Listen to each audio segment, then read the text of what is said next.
ഇന്ന് മെയ് 13. ഇന്നത്തെ ദിവസത്തിൻ്റെ പ്രത്യേകത നോക്കാം. രാജ്യസഭയുടെ ആദ്യ സമ്മേളനം. പാർലമെൻറ്റിലെ ഉപരിസഭയായ രാജ്യസഭയുടെ ആദ്യ സമ്മേളനത്തിന് ഇന്ന് 73 വർഷം തികയുന്നു. 1952 മെയ് 13 ആദ്യ സമ്മേളനത്തിൽ ഉപരാഷ്ട്രപതി ഡോക്ടർ എസ് രാധാകൃഷ്ണൻ അധ്യക്ഷത വഹിച്ചു. SV കൃഷ്ണമൂർത്തി റാവു ഉപാധ്യക്ഷനുമായി. 1952 ഏപ്രിൽ 3 നിലവിൽ വന്ന കൗൺസിൽ ഓഫ് സ്റ്റേറ്റ്സ് സംസ്ഥാനങ്ങളുടെ സഭയാണ് 1954 ആഗസ്റ്റ് 23 രാജ്യസഭയായി പിന്നീട് മാറിയത്. സ്ഥിരം സഭ.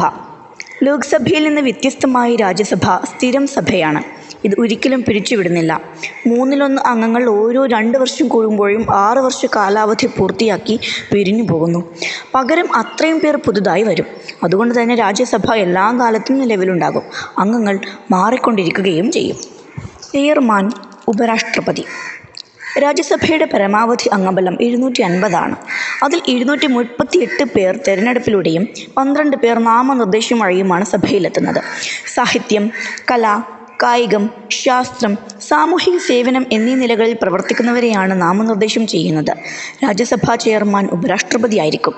അംഗങ്ങളിൽ നിന്ന് തിരഞ്ഞെടുക്കപ്പെടുന്ന ഡെപ്യൂട്ടി ചെയർമാനും ഉണ്ടാകും. രാജ്യസഭാ തിരഞ്ഞെടുപ്പ്. ജനങ്ങൾക്ക് നേരിട്ട് ഈ തിരഞ്ഞെടുപ്പിൽ വോട്ട് ചെയ്യാനാവില്ല. രഹസ്യ ബാലറ്റ് വഴി സംസ്ഥാന നിയമസഭകളാണ് രാജ്യസഭാംഗത്തെ തിരഞ്ഞെടുക്കുക.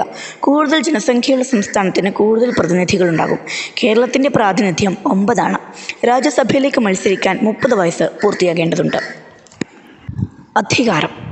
രാജ്യസഭയുടെ അധികാരങ്ങൾ ലോക്സഭയുടേതിന് സമാനമാണെങ്കിലും ഖജനാവിൽ നിന്ന് പൊതു ആവശ്യങ്ങൾക്കായി പാസാക്കുന്ന ധനബില്ലുകൾ അവതരിപ്പിക്കാനോ നിരസിക്കാനോ ഭേദഗതി ചെയ്യാനോ കഴിയുന്നത് പരമാവധി 14 ദിവസം വെച്ചു തന്നെ അവതരിപ്പിക്കാമെന്ന് മാത്രം.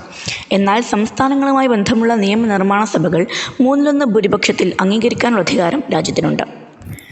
ഇത്തരത്തിലുള്ള കൂടുതൽ വീഡിയോകൾക്കായി ചാനൽ സബ്സ്ക്രൈബ് ചെയ്യുക, ഷെയർ ചെയ്യുക, ഇഷ്ടപ്പെട്ടാൽ ലൈക്ക് ചെയ്യുക.